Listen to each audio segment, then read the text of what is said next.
समोसे बेचने वाली बहू। आशा और उसकी सास गांव-गांव घूमकर समोसे बेचा करती थी। समोसे ले लो, समोसे ले लो, समोसे, समोसे ले लो, समोसा, ताजा ताजा गर्मा गर्म समोसा ले लो। दिन भर समोसा बेचकर दोनों औरतें घर पहुंचती थी, जहां अंकित आराम से सो रहा होता था। अंकित और आशा बचपन से दोस्त थे। बड़े होते होते इनकी दोस्ती प्यार में बदल गई और इन्होंने एक दूसरे से शादी भी कर लिया। अंकित के परिवार में बस उसकी माँ थी। ये दोनों पति पत्नी कम, दोस्त ज्यादा थे, इसलिए आशा अपने पति को भी नाम से बुलाती थी। आशा एक हाउसवाइफ थी और अंकित बैंक में नौकरी करता था। 3 महीने पहले अंकित जिस बैंक में नौकरी करता था वो बैंक बंद हो गया। अंकित की नौकरी जाते ही सास बहू ने समोसे बनाकर बेचने का काम शुरू कर दिया। अब उनका घर समोसे के भरोसे ही चल रहा था। आशा सीधी सादी थी और मेहनती भी और बिना कुछ बोले घर का काम भी किया करती थी और बाजार में समोसे भी बेचा करती थी। वहीं अंकित दिन भर घर पे पड़ा रहता था। ये बात अंकित की माँ को बर्दाश्त नहीं हो रही थी। अंकित को घर बैठे पूरे 3 महीने हो गए थे। अंकित, अब क्या सोच रहा है? किसका? अपनी नौकरी का। आज पूरे 3 महीने हो गए तुझे घर बैठे। हाँ पता है माँ, नौकरी तो ढूंढ ही रहा हूँ पर मिल ही नहीं रही, और जो मिल रही है वो कम पैसे दे रहे हैं। तुम्हें तो पता है ना माँ। तो क्या हुआ अगर कम पैसे हैं? कम से कम काम तो है, जाकर नौकरी पकड़। ना, मुझे नहीं करनी है कम पैसों पर नौकरी। वैसे भी घर तो चल ही रहा है ना। हाँ चल रहा है, क्योंकि बहू और मैं कमाते हैं, पर तू घर का मर्द होकर घर पर पड़ा रहता है। ये भला कोई अच्छी बात है क्या? माँ अब तुम ताने मत मारो, ढूंढ लूंगा काम। ढूंढ ले, पर ना गांव वाले भी ताने मारेंगे। और तुझे लाइट बिल भरने को कहा था, उसका क्या हुआ?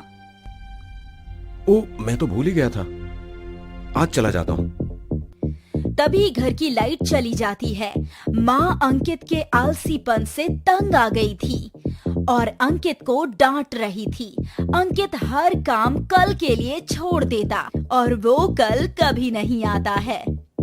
जैसा माँ ने सोचा था, गांव वाले भी बातें बनाने लगे। अरे ये तो वही है ना, निकम्मा अंकित।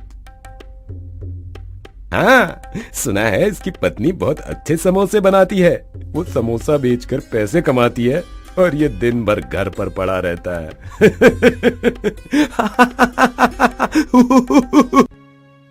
अंकित की माँ ये सब सुन नहीं सकती थी। उन्होंने ठान लिया कि वो अंकित को सही रास्ते पर लाकर ही रहेंगी। वो घर आई और उन्होंने अंकित को अपने पास बुलाया। अंकित, यहाँ आओ, तुम्हें एक कहानी सुनाती हूँ। माँ मैं कोई बच्चा नहीं हूँ जो आप मुझे कहानी सुनाएंगी। किसने कहा कहानी बस बच्चों के लिए होती है? ये कहानी तेरे लिए है और ये तुझे सुननी ही चाहिए। अच्छा सुनाओ। एक गांव में एक गरीब पति पत्नी रहते थे। पत्नी घर घर जाकर घर का काम किया करती थी और पति मजदूरी किया करता था।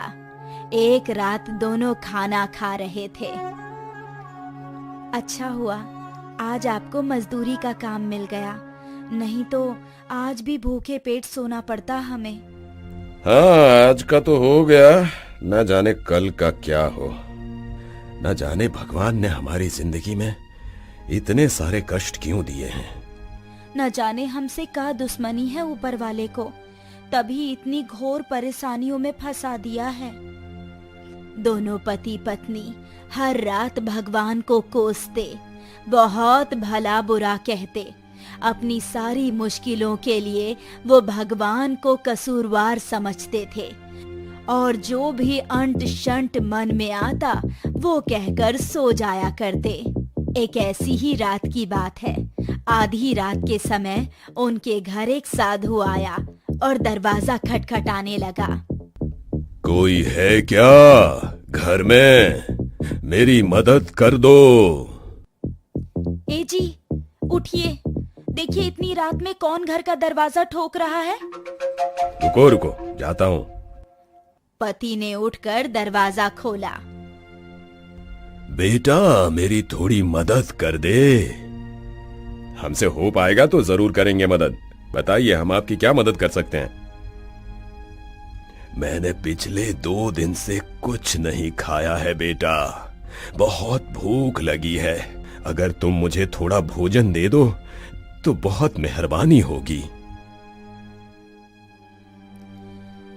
पति भीतर गया और बिना कुछ सोचे समझे जो भी खाना घर पर था वो साधु के लिए परोस दिया। बाबा, मैं आपको पेट भर के खाना तो नहीं खिला सकता हूँ, पर जो भी भोजन मेरे पास है मैंने सब आपके लिए परोस दिया है। तूने जितना दिया है वही काफी है। साधु जी ने खाना खाना शुरू कर दिया और साधु महाराज समझ गए कि घर की परिस्थिति ठीक नहीं है। फिर भी उस व्यक्ति ने साधु महाराज को खाना खिलाया। इस बात से वो बहुत प्रसन्न थे और उन्होंने मन बना लिया था कि वो इस व्यक्ति का उद्धार करके ही जाएंगे। बेटा, मैं तुमसे बहुत प्रसन्न हूँ। ये लो, ये पारस पत्थर है। इस पत्थर को किसी भी लोहे से लगाओगे तो वो पत्थर सोने का बन जाएगा। मैं 1 हफ्ते बाद आऊंगा और ये पारस पत्थर ले जाऊंगा। तब तक ये तुम्हारा है, इसका लाभ उठाओ। अब मैं चलता हूँ। पति ने पारस पत्थर तो ले लिया, पर उसने साधु महाराज की बातों पर ज्यादा ध्यान नहीं दिया। वो वापस जाकर सो गया। अगली सुबह पत्नी बचे हुए खाने को गर्म करने के लिए जाती है तो वो देखती है कि बर्तन तो बिल्कुल खाली है। सुनिए जी, बचा हुआ खाना कहाँ गया? क्या आपने सब खा लिया अकेले? नहीं, हम नहीं खाए। खाना तो कल रात में ही खत्म हो गया था। रात में साधु बाबा आए थे, उन्हें बहुत भूख लगी थी तो हमने बचा हुआ खाना उन्हें खिला दिया। क्या हमारे खुद के खाने के लिए लाले पड़े हैं और आपने साधु को खाना खिला दिया? और अब हम क्या खाएंगे? क्या हम दोनों अब पूरे दिन भूखे रहेंगे? हमने इतना नहीं सोचा, बस खिला दिया। और उन्होंने ये पारस पत्थर दिए हैं। कह रहे थे ये पारस पत्थर किसी भी लोहे में लगाओगे तो वो लोहा सोना बन जाएगा। काहे का पारस पत्थर? पत्नी ने वो पत्थर लिया और गुस्से में वो पत्थर एक लोहे के बर्तन में दे मारा। पत्थर के छूते ही वो बर्तन सोने का हो गया। पत्नी ने बर्तन नहीं देखा। वो साधु महाराज आपको उल्लू बना गए जी। ऐसा सच में कुछ थोड़ी ना होता है। पति की नजर बर्तन की ओर गई। हे भगवान, वो देखो, बर्तन तो सच में सोने का बन गया है। देखो देखो। सोने का बर्तन देखकर उन दोनों की खुशियों का ठिकाना नहीं रहता। अब हम अमीर बन जाएंगे। हम हर दिन पेट भर के खाना खाएंगे, जो मन चाहे वो खरीदेंगे। हाँ, ये सोने के बर्तन बाजार में बेच आता हूँ और अपने खाने के लिए सामान भी लेता आऊंगा। ठीक है जी, आप जाइए। पति बाजार जाता है और सोने का बर्तन बेचकर घर का सामान खरीद लाता है और बचे हुए पैसों से लोहा खरीदने जाता है। भाई, लोहे का दाम क्या है? 25 रुपये किलो। ये तो महंगा है। कुछ दिन पहले 20 रुपये किलो था। हर दिन लोहे का दाम कम ज्यादा होते रहता है। तो मैं कल आऊंगा, शायद कल सस्ता हो जाए। आपको जैसा सही लगे। पति घर चला जाता है और पत्नी को सारी बात बताता है। अच्छा किया आपने, कल लोहे का दाम गिर जाएगा तब ले आना। कोई मूर्ख ही होगा जो महंगे दामों पर लोहा खरीदेगा। अगले दिन लोहे का दाम और बढ़ जाता है। पति इस बार भी लोहा नहीं लेता है, वो इंतजार करता है लोहे के दाम का कम होने का। हर दिन लोहे का दाम बढ़ता ही जाता है और ऐसे ही करते करते एक हफ्ता खत्म हो जाता है और साधु महाराज अपना पारस पत्थर लेने वापस आ जाते हैं। बेटा, ये क्या? मैंने तुझे पारस पत्थर दिया था, पर आज भी तेरे और तेरे घर की हालत पहले जैसी ही दिखाई दे रही है। साधु बाबा, मेरे घर में सब मिट्टी के बर्तन हैं। मैं बाजार गया था लोहा लेने, पर लोहे का दाम ज्यादा था, इसलिए मैं लोहे का दाम कम होने का इंतजार कर रहा हूँ। जैसे ही लोहे का दाम कम होगा, मैं लोहा ले लूंगा और पारस पत्थर से उसे सोना बना दूंगा। आप एक और दिन के लिए ये पारस पत्थर मुझे दे दीजिए। अरे मूर्ख इंसान, तेरी सोच तेरी उम्र से भी छोटी है। अब मुझे समझ आया भगवान ने तुझे गरीब क्यों बनाया है, क्योंकि तेरी सोच ही छोटी है। साधु बहुत गुस्से में पारस पत्थर लेकर चले जाते हैं। माँ, मैं उस आदमी की जगह होता तो सारे लोहे खरीद लेता, चाहे मुझे किसी भी दाम पर मिले, और सारे लोहे को सोना बनाकर सोने के दाम पर बेचकर अमीर बन जाता। लेकिन बेटा, आज तू भी उस मूर्ख आदमी की तरह बर्ताव कर रहा है। अभी तुम्हें तुम्हारा समय लोहे की दाम की तरह सस्ता लग रहा है, पर अगर तुम इस समय का सही उपयोग करो, सही दिशा में चलो, तो एक दिन यही वक्त सोने की तरह मूल्यवान बन जाएगा। पारस पत्थर तो तुम खुद हो जो लोहे को सोने का बना सकते हो। लाइट कैसे आई?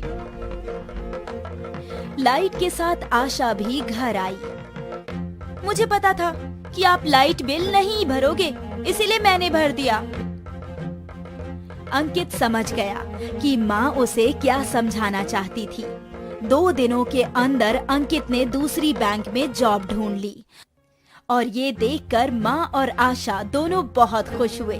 1 साल के अंदर अंकित बैंक का मैनेजर बन जाता है और उस दिन के बाद से अंकित आलस छोड़ देता है।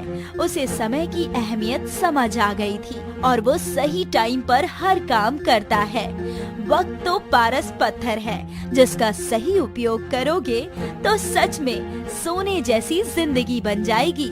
इसीलिए आलस में आकर समय व्यर्थ मत करो। रामपुर गांव में मीना अपनी बहू रोशनी के साथ रहती थी। मीना अपनी बहू पर बहुत ज्यादा अत्याचार करती थी, जिस वजह से रोशनी बहुत ज्यादा परेशान रहती थी। मीना की एक बेटी थी जिसका नाम मनीषा था। मनीषा अब शादी के लायक हो चुकी थी और मीना उसकी शादी किसी अच्छे घर में करना चाहती थी। एक दिन की बात है, रोशनी काम कर रही थी, तभी वहां पर मीना आ गई और रोशनी से कहा, अरे करमचली, तुझसे कितनी बार कहा है कि खाना समय पर बना दिया कर, पर लगता है तुझे समझ में ही नहीं आता है। नहीं माँ जी, ऐसी कोई बात नहीं है, खाना बन गया है, मैं अभी आपके लिए लेकर आती हूँ। और ये कहकर रोशनी रसोई में चली गई और वहां से अपनी सास मीना के लिए खाना परोस लाई।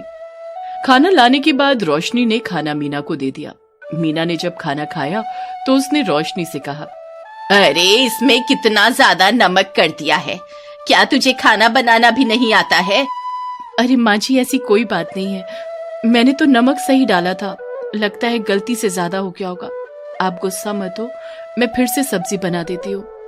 और ये कहकर रोशनी दोबारा से किचन में चली गई।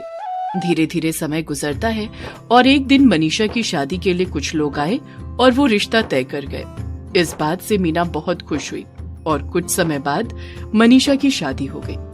मनीषा की शादी होने के बाद मनीषा के ससुराल वाले भी मनीषा को काफी ज्यादा परेशान करते थे। एक दिन जब मनीषा अपने मायके आई तो उसने अपनी माँ मीना से कहा, माँ, मुझे आपसे कुछ बात करनी है। क्या बात करनी है? बताओ बिटिया। तभी वहां पर रोशनी आ गई और रोशनी ने अपनी सास मीना से कहा, माँ जी, मैं अपने घर कुछ दिन रह आऊं क्योंकि मेरी तबीयत ठीक नहीं रहती है। अब तो सोच रही हूँ कि मैं अपने घर कुछ दिन बिताऊं। नहीं, कहीं भी जाने की जरूरत नहीं है। आजकल तेरे कुछ ज्यादा ही पढ़ निकल आए हैं। हमेशा मायके जाना और काम ना करना, बस यही तेरा काम हो गया है। कभी ससुराल पर भी ध्यान दे लिया कर। माँ जी, मुझे पूरे 1 साल हो गए हैं, मैं मायके नहीं गई हूँ। अब तो मुझे मायके चले जाने दीजिए। दीदी भी तो अपने मायके आई हैं। मुझसे ज्यादा जबान चलाती है, चल जा यहाँ से, बड़ी आई मायके जाने वाली। और ये कहकर उसने रोशनी को वहां से भगा दिया। रोशनी के जाने के बाद मनीषा ने अपनी माँ से कहा, माँ, आपको भाभी से ऐसा व्यवहार नहीं करना चाहिए, आखिर वो भी किसी की बेटी है। तू मुझे मत सिखा कि मुझे कैसा व्यवहार करना है। अच्छा, तू मुझे कुछ बता रही थी तो बता। अभी नहीं माँ, जब सही समय आएगा तब मैं आपको बताऊंगी। और ये कहकर मनीषा अपने ससुराल चली। धीरे धीरे समय बीतता है। एक दिन की बात है, मनीषा रोते हुए अपने मायके आई। मनीषा को रोता हुआ देख मीना ने उससे कहा, क्या हुआ बिटिया, तू रो क्यों रही है? मुझे बता, क्या परेशानी है? इस पर मनीषा ने अपनी माँ को सारी बात बताई और उनसे कहा, माँ, जिस तरह आप अपनी बहू पर अत्याचार करती है, उसी तरह मेरी सास भी मुझ पर बहुत ज्यादा अत्याचार करती है और इसी वजह से अब मैं वापस ससुराल नहीं जाऊंगी। ये सुनकर मीना बहुत ज्यादा परेशान हो गई और उसने मनीषा से कहा, अरे बेटा, पर मैं तेरी भाभी के साथ कहाँ बुरा व्यवहार करती हूँ, मैं तो बस उसे समझाती हूँ। नहीं, मैंने देखा है, जिस तरह आप भाभी के साथ व्यवहार करती हैं, वैसा ही व्यवहार मेरी सास मेरे साथ करती है। किसी ने बिल्कुल सही कहा है कि जैसा आप सोचोगे या करोगे, वैसा ही आपको भी मिलता है। यदि आप किसी के साथ बुरा करते हैं तो आपके साथ भी बुरा ही होता है। ये सुनकर मीना सब समझ गई कि उसने जो कुछ भी अपनी बहू के साथ बुरा किया, वही उसकी बेटी के साथ भी हो रहा है। और उसने अपनी बहू रोशनी से माफी मांगते हुए उससे कहा, मुझे माफ कर दे रोशनी, मुझसे बहुत बड़ी गलती हो गई थी जो आज तक मैं तुझ पर अत्याचार करती आई। नहीं माँ जी, ऐसी कोई बात नहीं है, बस आप व्यवहार बुरा करती थी। आपको समझना चाहिए कि बहू भी किसी के घर की बेटी होती है। ये सुनकर मीना बहुत खुश हो गई और फिर मनीषा ने अपनी माँ को सारी बात बता दी कि उसने ये सब नाटक किया था। वो अपने ससुराल में बहुत खुश है। ये सुनकर उसकी माँ मीना बहुत खुश हो गई और अब वो अपनी बहू रोशनी के साथ अच्छा व्यवहार करने लगी, क्योंकि उसे समझ में आ गया था कि जैसा वो अपनी बहू के साथ करेगी, वैसा ही उसकी बेटी के साथ भी होगा। यानी कि जैसा करोगे या सोचोगे, वैसा ही आपको मिलता है।